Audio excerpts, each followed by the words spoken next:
Hey guys, PR's at home. Today we're going to talk about some slips. So slips is an acronym for scales, L-sits, inversions, planks, and stretching. Today's scales, we're going to start off with a 20-second back scale on our left leg. Keeping that leg straight, chest up nice and tall so we don't collapse and lose our quality position. If we can't go that far, we can stop here, it's fine.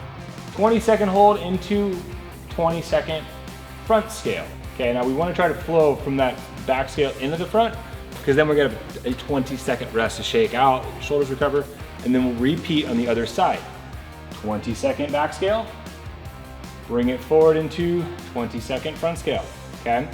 After we finish that, you have 20-second rest before we move on into our L-sits. Now, for our L-sit today, we're going to focus on something a little bit different. Now, if you have room for an elevated, chairs, rings would be ideal, maybe some of the bars or countertop, table, something, get creative. But what we're gonna focus on is an actual leg lift. So we're not just going into an L-sit, we're gonna start from the top support position. Here I have to bend my knees a little bit, but that's okay. But I wanna focus on letting my hips start fully extended and open, and then we're gonna bring the legs up, okay? So it's gonna look like this. Nice and supported, legs up, hold, back down. Open the hips, squeeze your butt. Legs up, hold, back down. We're gonna be looking for, say 5 to 8 reps. Try to lengthen out how long we can hold. If you find yourself kicking and swinging, do 1 rep at a time, break it up, take the whole 2 minutes to accumulate those reps for quality. Then we're gonna go into a handstand push-up. Now, for this week, we're gonna move on from just a traditional handstand. What I'd like to talk about is the push-up portion. So as we go from that inverted position, can we successfully control ourselves down to the ground to a quality tripod or headstand position?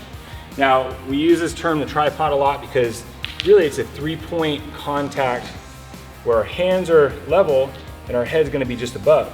Now, from a pike position, we're starting off in that down dog position. I'm coming over the top, elbows stay in, touch, press straight back. So I'm bringing my head out in front to touch. Now, we're working for a negative, right? So the goal is to make this challenging and hard. If we don't have the control to lower all the way to the ground, maybe put a pillow there or an ab mat or two just to kind of cushion that landing. But our goal is to work slow, steady, tap, press out if you can. If we can't successfully press out, just stop, reset, and let's repeat that negative. Now, this is our scaled version. If we can't do that to the ground or even to a pillow, let's just work with a negative push-up. The other option would be going on to a wall. Just make sure that whatever wall you're using, you're not gonna kick through. So I'm gonna kick up and slowly lower myself down, touch, and I can lower myself out of it, I can kick back into it, or we can go to a strict push-up. Now, that is our handstand portion of the slips for today. Then we're gonna go into our planks. Now, our planks, we're gonna go from a reverse plank. So starting on the ground, fingers are pointing back. We're gonna point the toes, lift the hips and hold. Here, I'm holding my ribs nice and tight, butt's engaged, legs are turned on. 45 seconds. Then we're gonna flip it over to a side plank, rotation.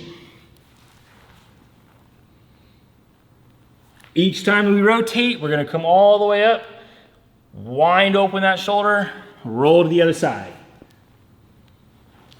for 45 seconds. Then you'll rest the remaining time of that 2-minute period. Then we're gonna go into our stretch portion. Now this is gonna be a 90-90 stretch. So one of my favorite stretches for the hips and opens up the hips. We've got a 90-degree angle at the front knee, 90 at our hips, 90 at our back knee. Now the goal is to keep your feet planted. Posture up, come over, feet are still planted at the same spot, roll to the other side. While we're doing this, we can hunt around for any tight corners, but we're gonna go back and forth for a minute. If you need to use your hands for assistance, that's fine, but let's try to progress away from needing that extra help. Then we're gonna go into a scorpion kick. So 1 minute of the 90-90, then 1 minute of the scorpion kick.